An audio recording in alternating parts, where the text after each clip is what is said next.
khususnya karena selain suasana yang sejuk banyak apa besar ya enak untuk kita berteduh khususnya di sore-sore hari yang lagi ngerasa lapar sama kawan-kawan di sini seru lah.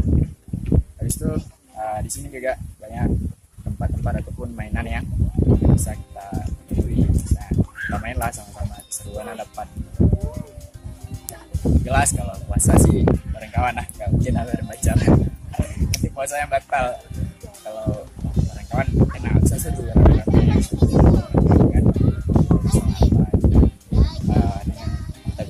itu nggak kerasa bisa waktu puasa nggak kerasa kan.